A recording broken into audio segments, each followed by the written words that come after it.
Hello everyone, my name is Trudon, and welcome to my next video on the state of Gwent. I apologize that I haven't been keeping this channel on a regular basis. That's going to change. I'm going to start doing videos at a regular cadence. I was having trouble doing content for Gwent because of the state of the game. I'm going to talk about it. So that's why things have been a little bit rough, but that's going to change now. So, on to why we're here for today. I've been talking with a lot of people about the current state of Gwent, where we would like to see it go in the future, what we expect from the patch, all of that, and wanted to have that discussion in the public forum, get your guys' thoughts, let you know how I feel about it. I have a lot of thoughts that I just kind of wanted to get on the open, so we can go through that now, and I think it's important when we are discussing the problems with the game to divide them into two categories, one being balance and the other being gameplay. Balance problems are like the surface level, power level things, Ithlinne Tremors, Poly, Dwarven Skirmisher, pretty much the whole Dwarves deck. That's a balance problem. You can make the argument that none of the cards, or at least most of the cards in that deck, aren't poorly designed on a fundamental basis. Ithlinne probably is. Poly, debatable. Probably is, though. But outside of that, like Dwarven Skirmisher, for example, it's just an overstated bronze. It's not like bad design by any stretch. That I'm not going to be so concerned with in this video. I'm going to be mainly talking about the overarching design of the game, because I think that is way more important, not only to build a bedrock to make accurate balance changes, but also because balance or gameplay is where the fun comes from.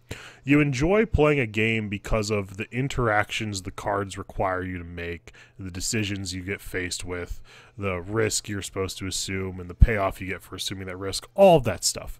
That's where the fun comes in. And there have been changes recently that have bereft Gwent of a lot of the fun it previously had. The chief example being Clan Drum and Shield Maiden and Old Spear Tip being removed from the game, essentially. Those were two cards that were incredibly enjoyable to play with. Clan Drum and Shield Maiden was like so cool it was a meme for a while. That card was just really rewarding to have. Like, you set up your thing, you damage something, and you play the Clan Drum and Shield Maiden. They all come out of the deck, they yell, it's great, it's a cool gameplay experience. Not in the game anymore. Old Spear Tip, you got to play it, it flipped, you can move stuff back, and it flipped again, and that was an incredibly rewarding experience. That was really cool. It was this awesome mini game, and you also assumed risk for playing Spear Tip because there was a window where your opponent could kill it before it flipped. So you were like, there is tension there, which makes the payoff, if they don't have it, that much greater.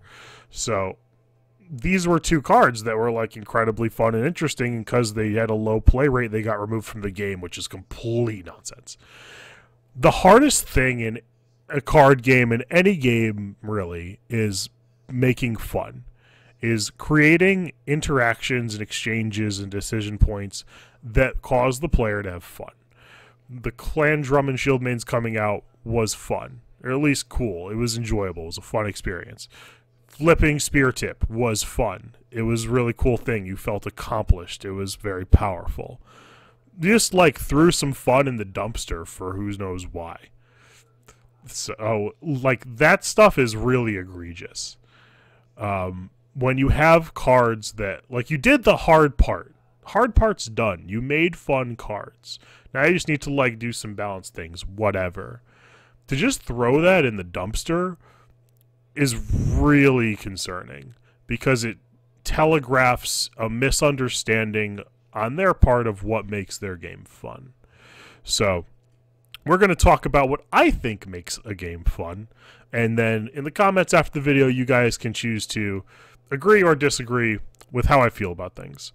So one of the chief reasons I think Gwent has gotten boring for a lot of people, especially in this current meta with Dwarves being the best deck, is because most cards in Gwent do not require you to assume a risk to get a payoff from them.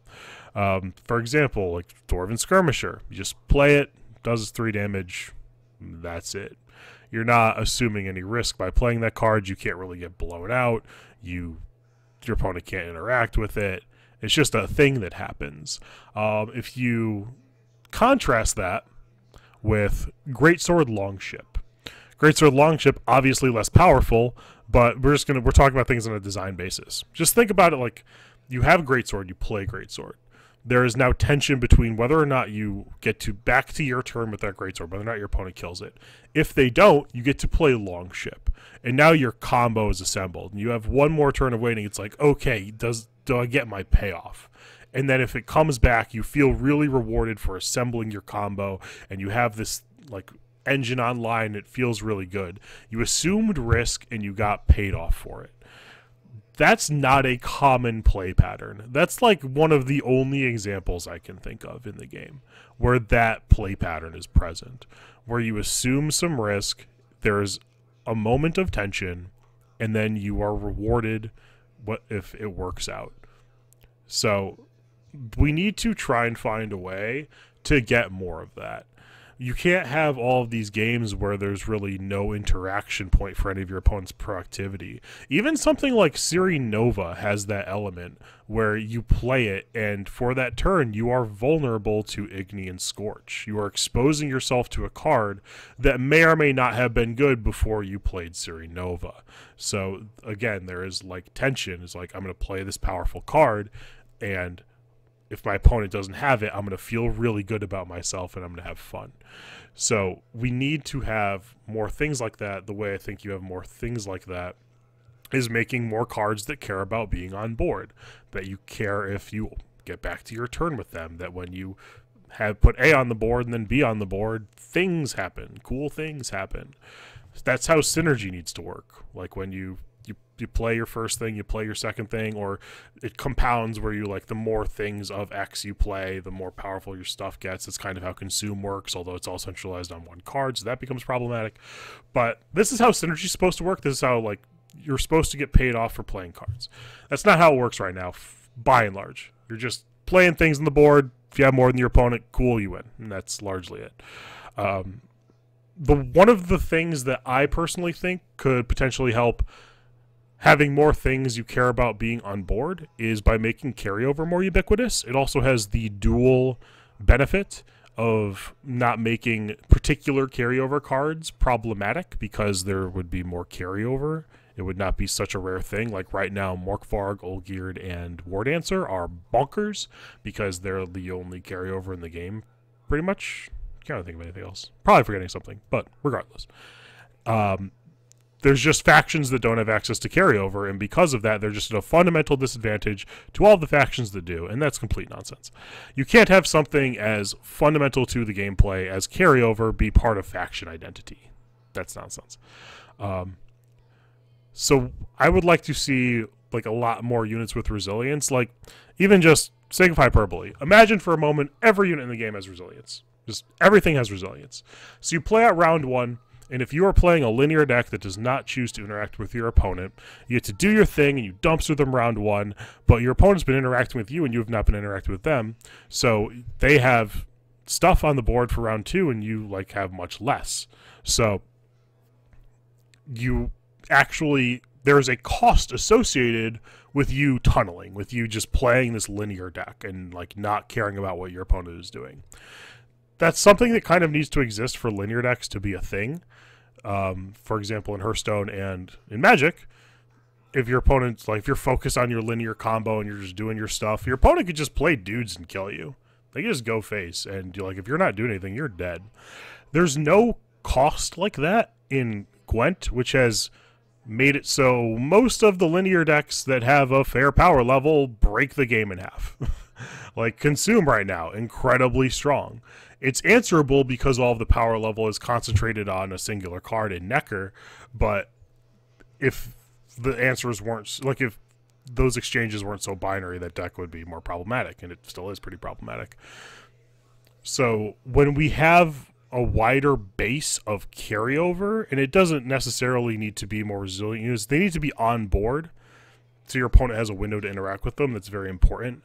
One of the reasons why War Dancer is not okay. But as long as your opponent has a window to interact with your carryover and you're constantly fighting back and forth on board, and one of you gets paid off for like winning the board into the following round, that's cool and compelling gameplay. stuff that doesn't exist right now. So that's one of the things I would suggest, seeing what the game looks like with ubiquitous carryover, just like a bunch of carryover everywhere. And it's all on board. And if you kill it on board, it's gone, and you're constantly incentivized to fight for board, and cool stuff happens.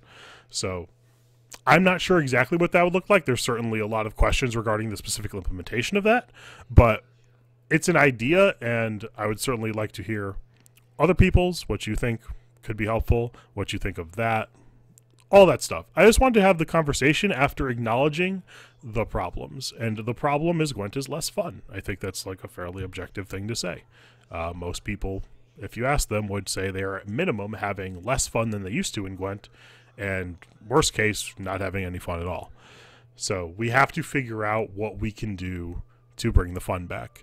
And fun is created through tension, through creating like a payoff after assuming risk. So if we can get more of that out of the game, we're going to be in an okay spot. Like, it'll be fine. Do I think that that's going to happen in this patch? That's very unlikely. The macro level stuff I'm talking about, like I said, implementation, a lot going on there. There's a lot of work to be done on that front.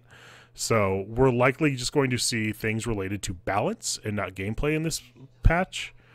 But I hope I'm surprised.